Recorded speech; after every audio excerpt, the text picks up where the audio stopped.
Good evening, everyone. Welcome to Intentional Guy. We are on air with Chip Nightingale. Chip, how are you doing today? I'm doing great, Mike. I am excited about being on your show today. Well, I am too, and I want to jump right into it. I was reading a little bit on you. You've got a book out called Ceasefire. I think you've experienced some things in your life that I think can help us, and especially drawing towards success, how to take those things and help us maybe find success in this, sometimes out of the mess that we make. But also sometimes when we're on that right path, sometimes we just need a little bit of guidance to get to that next place. So I'm open to have a great dialogue with Chip today on this and discuss a little bit about your book and about those subjects there. Do you mind telling us a little bit about your background? Yeah, well, I think the simplest way to put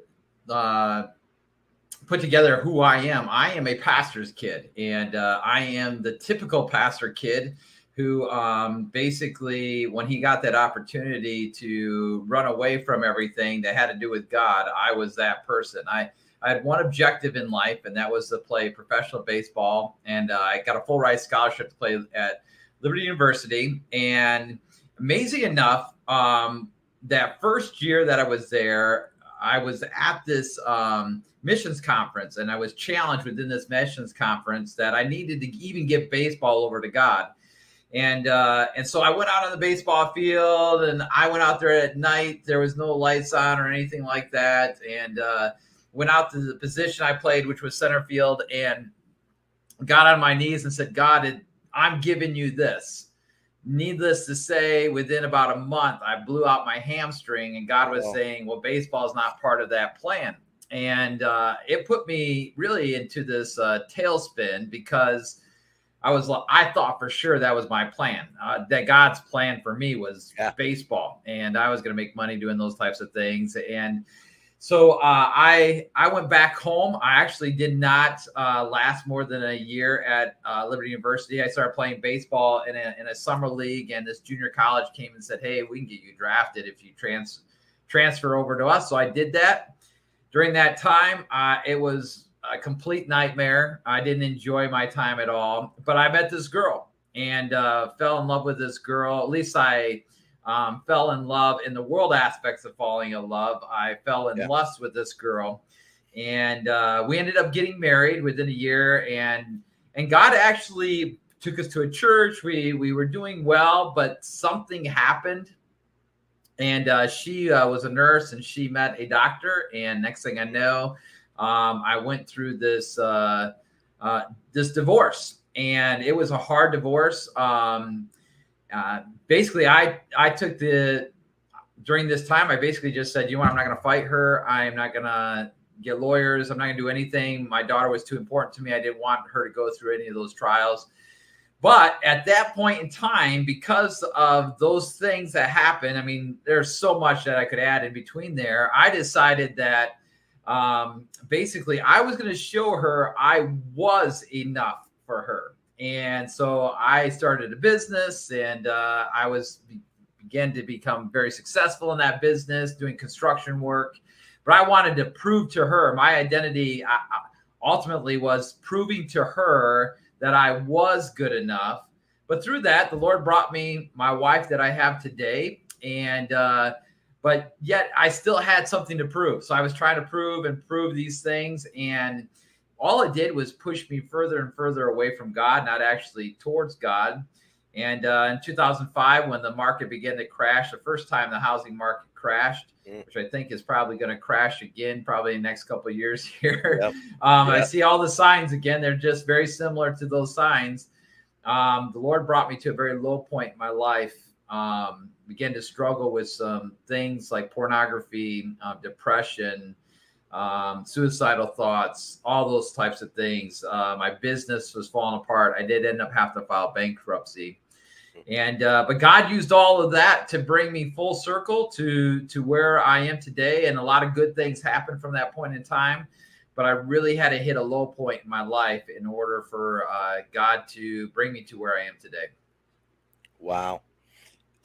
Very similar story with you. I'm a preacher's kid too. Hmm. My rebellion came later on in life. So I resonate with you on that. And in the past 2 years, though, I'm a late bloomer. I started turning this stuff around because I let a lot of my identity be wrapped up in all the negative in my life, and Yeah. I chose to let that define me, right? So Yeah. now, though, I am on that path to being better, for myself, to be better. How do I do that? Our podcast is called Intentional Guy because God gave me that word. I want to be intentional every day in what I'm doing. I don't want to be legalistic in what I'm doing. I want to be intentional in it because I had that relationship before with God where it was a check off. Yeah. And Oh, yeah. everything was that. That has since turned around for me, and it's amazing. Life is amazing right now, and I'm so thankful for what God's done for me. But I know that sometimes people are listening to this, and I can articulate that, but I can't articulate sometimes how do you get from here to there, and especially in the secular world, you want to be successful, and you're having to reinvent yourself again because after divorce, that's what we're doing. We are having to reinvent ourselves again because we've lost so much of an identity of who we and where we thought we were going. Yeah, well, ultimately, that identity that I was creating for myself was not the identity that God desired for me. And I was making a lot of money. I didn't have a whole lot to show for it, but during that time, God began to open up some other doors, and I was fighting those doors. It was like He was giving me some opportunities to walk in a different path, and I kept choosing my path. I was like, no, I'm not doing that. You think I would have learned in my early teens when I was at college that I would just grab a hold of whatever it is He was telling me and move towards that direction. But I just like you talked about, it took me forever to learn those lessons. But once I learned the lesson, I began to realize really I've been reading through 1 Peter chapter 1, and it's a great passage. I was just spending some time with some businessmen down in the Clearwater area, and we were going over this passage, and he talks about in chapter 1 the refining process and what God does and why He brings these trials in our lives. It says, "In this you rejoice, though now for a little while, if necessary, you have been grieved by various trials, so that the tested genuineness of your faith." The reason we went through those trials was because God was testing our resolve, our faith in Him. And man, once it clicked, not like money didn't matter anymore. Now I still struggle with it at times because I still have a business mind, and I see my friends who are doing well in business, and I've been successful in ministry since this point in time. I pastored. Well, first I went and worked for Word of Life, which is we're the largest camping ministry in the world. We have camps in New York and Florida, and they asked me to come and start a volunteer program. Well, I was there for 5 years. In those 5-year period of time, we grew it from 150 volunteers that came throughout the year to over 1,500 volunteers. We grew it by over 1,000% in that 5-year period of time, and really saving the ministry millions and millions of dollars of labor costs by bringing these volunteers in. So God was using that to show me I could be successful in other things. I did not make enough money. I had to do jobs on the side. I was doing roofing and siding jobs. I built a house for someone on the side. I was never home. My wife had to work a second job. But man, the fruit of it was amazing. Then the Lord was like, I need you to go back to Michigan. I had a daughter that was there. She was going into high school. I felt this calling to go back and spend time with her. And so I left this ministry that I loved dearly and was going to just go back and be a builder again. But the Lord opened an opportunity for me. The church that I went to before, that my dad was pastoring before, came to me and said, "Hey, we hear you're moving back home. Would you consider being our pastor? And I was like, no way. I am not doing that. That is not part of God's plan in my life. And they said, well, we think that you're the right guy. And I said, nope, I'm not qualified. I'm divorced.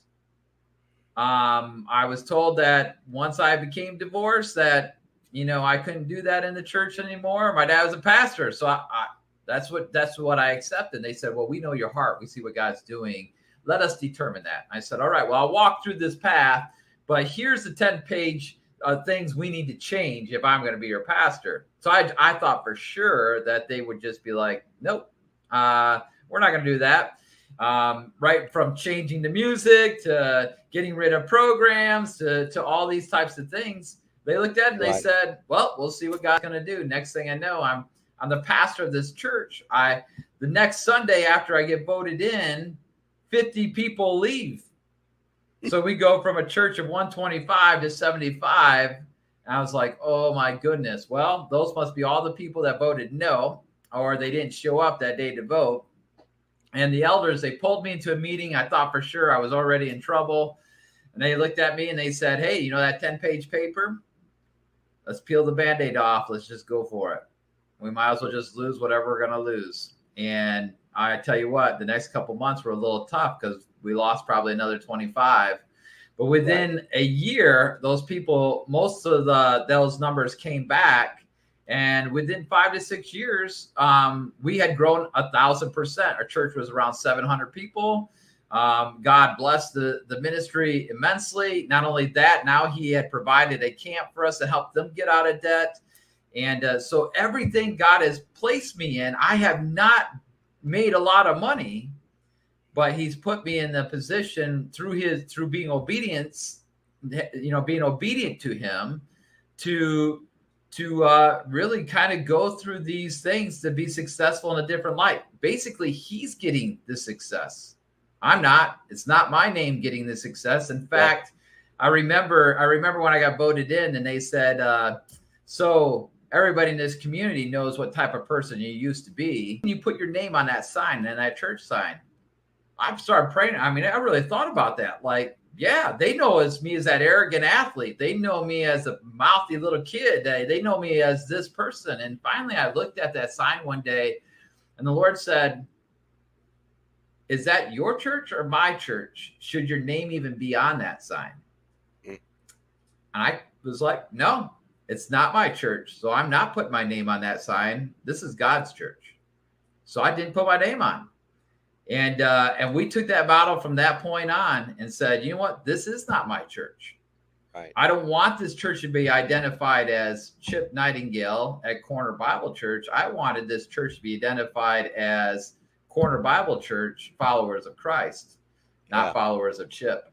And it was hard. It was tough for my ego, but at the same time, I believe God blessed that through what we had seen through the years. But this verse also says, this is so cool. It says, so that the tested genuineness of your faith is more precious than gold that perishes, though it is tested by fire. Meaning the reason we're going through all that stuff, the reason I went through a divorce, the reason I lost everything through bankruptcy, the reason why I barely got to spend time with my daughter, the reason why I didn't make the money I thought I was going to was because he was refining me into the precious jewel he wanted me to be. Yeah.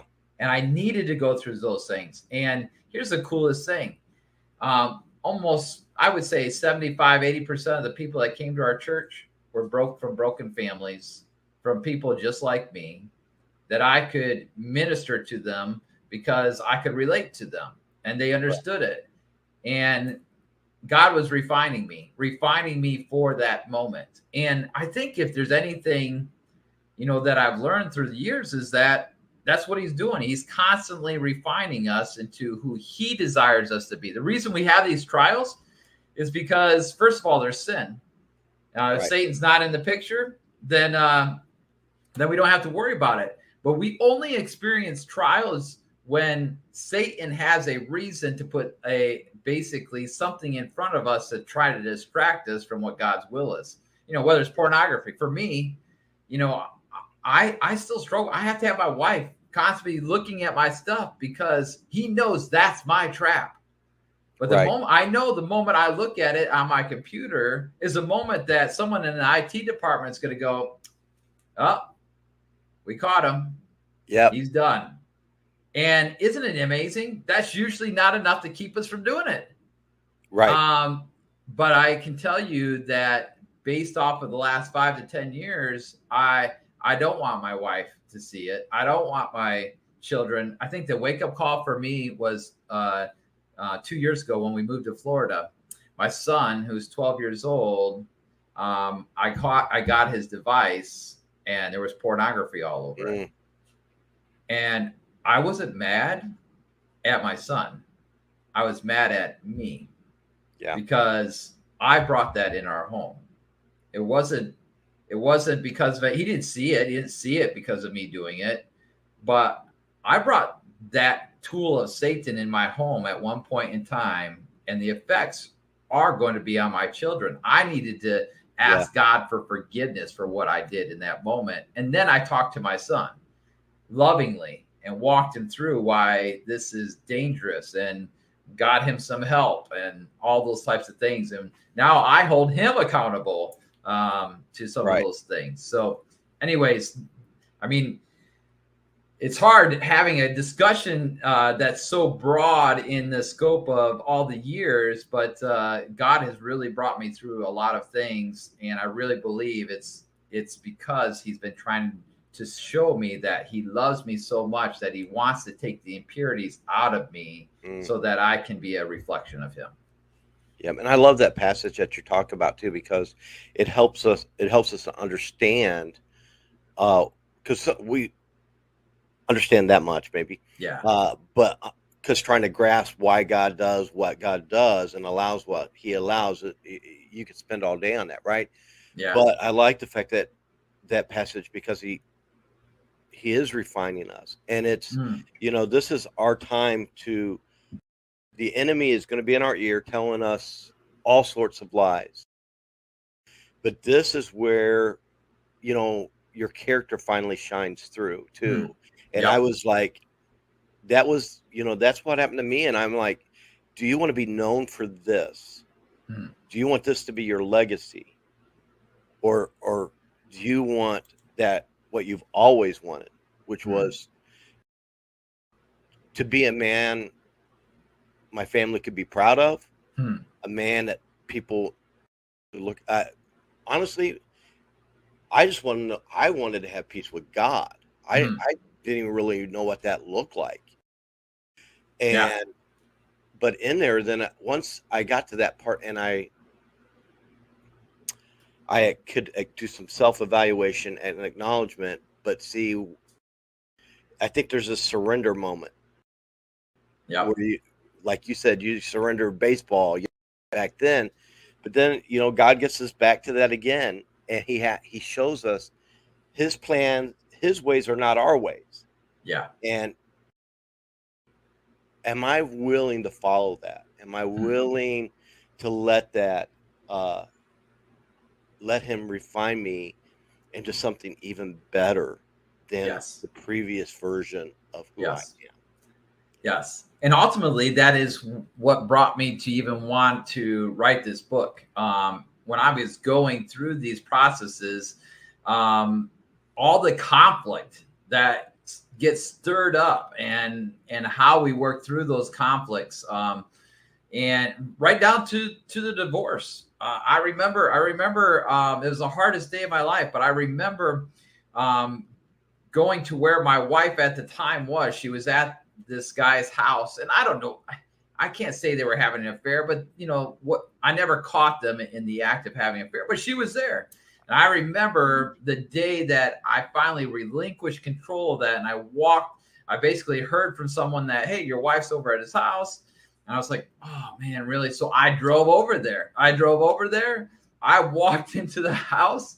They were sitting on the couch together. I went and sat on the fireplace that was right in front of them, and you could just see her eyes. She was scared.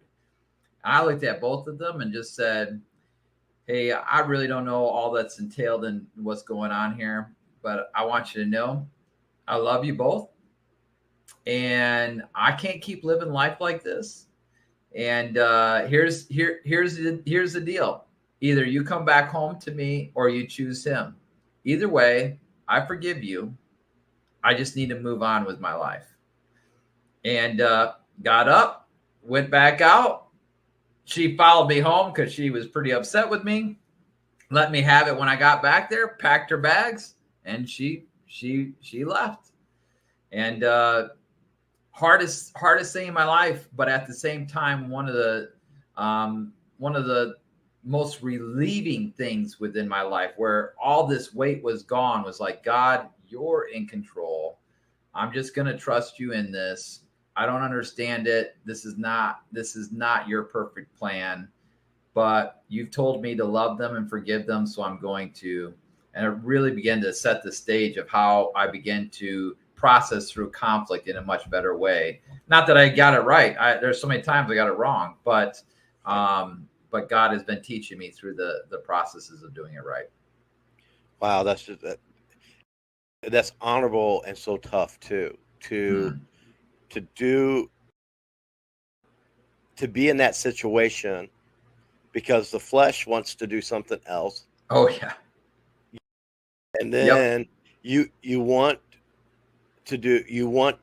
to follow God's leading too, and you want to forgive, you want to be that man, and what a conflict inside too. Yeah. I can just relate to that. What a conflict that has to be with that. And I know there's so many of our listeners right now that they're dealing with that type of conflict, and getting on the other side of that, where there's some relief from that, it is a daily walk. And loneliness is a big fight inside of that as well. So tell us about Ceasefire, the book.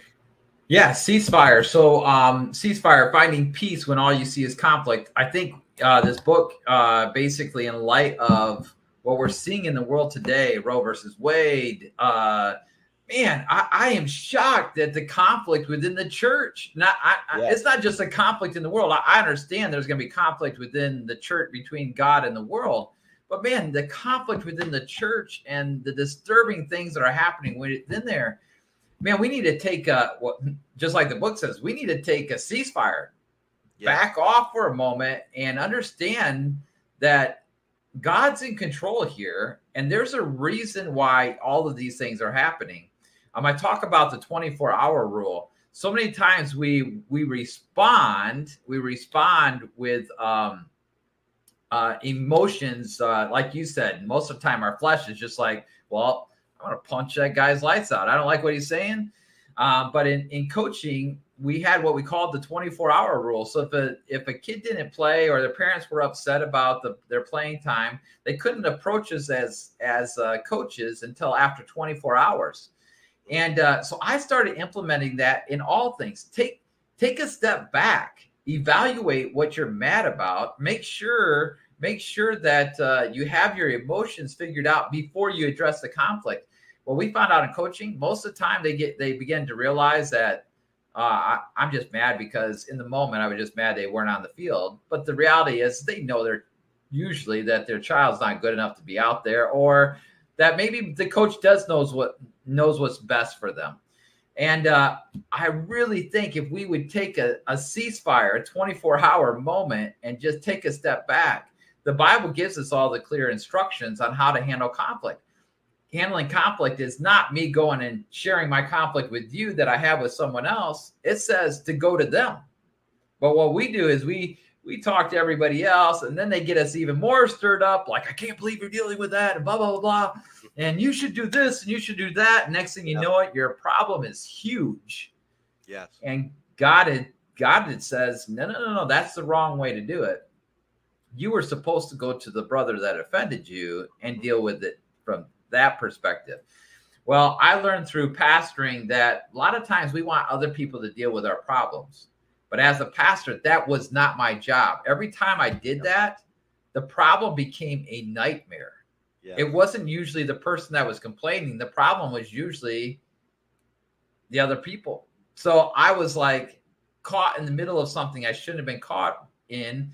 And from that point on, I said, no, did you go talk to them? Do not share with me what's going on. I'm counseling you, go talk to them. And I'm sorry you're not going to like what I have to say, but this is what the Bible says. So this is what the book's about, just how to handle things better, hopefully in a godly perspective. That's great too, because I was a teacher at the prison here in Florida, and I was a transition teacher. And so before guys left prison, they had to go through a 100-hour class with me. And one of the things that I always talked to them about was, listen, when you have conflict that happens, your natural response is to react. But when you react, that's your feelings taking root, and and feelings can lie to you. Feelings can make us say and do things we're going to regret 24 hours later, right? Yes, exactly. And so I always told them, listen, and it was just like what you said, sit back, look at the facts, don't react, act on the situation. And when you act on it, that means you're looking at the facts involved in them. You're looking at what your options are, and you're also looking at what the resolution. There's always going to be a resolution of some sort out of your actions. So are you going to be reaching the goal that you want with the steps that you're taking? So that's some great truth right there to give us. And I know that there's a lot of guys right now that as they're struggling moving forward, whether it's in divorce, whether it's in the job situation right now, whatever, that's a great aspect of it, because you're right. We live in a world of conflict right now. I was at the grocery store just the other day, right down the road, and two guys. I don't even watch politics anymore. I don't watch the news right now because I get too, like that.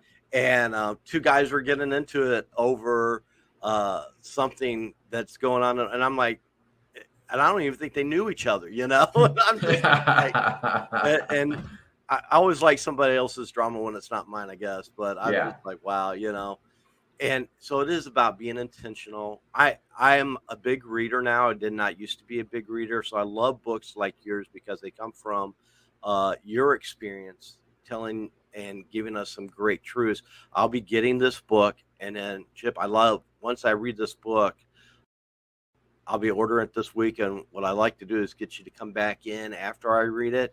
Yeah. And, have some more conversation, especially about conflict. I think that's a great subject to talk to, because it's something that we all deal with. We have, there's no way around dealing with conflict. There's just no way, but we get to choose how we deal with it.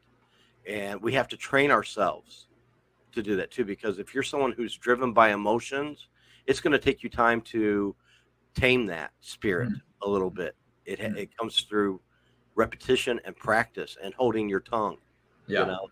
Some people, they can't do that. Exactly. I struggle with it. I am the fight or flight, and I'm the protector. I'm ready to go to battle, and I've had to learn to listen and breathe and take a step back.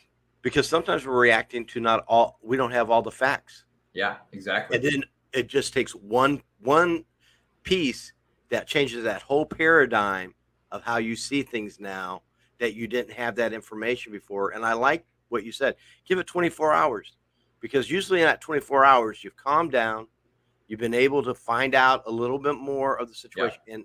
And I would say 9 out of 10 times you're going to have a different reaction now, or a different plan than what you did before. So, well, Chip, thank you so much for being our guest on here today On Air with Intentional Guy. It's been great, some great stuff. Want to encourage our listeners out there. You're going through some conflict in your life, some struggles in your life. We've got his website right there, chipnightingale.com. They can go there to find your book as well. Is that correct? Yep, correct. Yep, or on Amazon. Okay. And we'll make sure we put all the links in there for that. And then, like I said, Chip, I would love to have you back in about a month or so and talk about your book. I love doing that. I love reading it. Then I love to mark it up. I was doing the digital. I want the paperback because I want to highlight it. And then I love talking to the authors. Then what did you mean by this? Tell us more about that. And it gives us a little bit more insight to your story of what you're telling us as well. Awesome. Looking forward to it. All right. Well, thank you so much. And guys, until next time, keep being intentional. Talk to you later.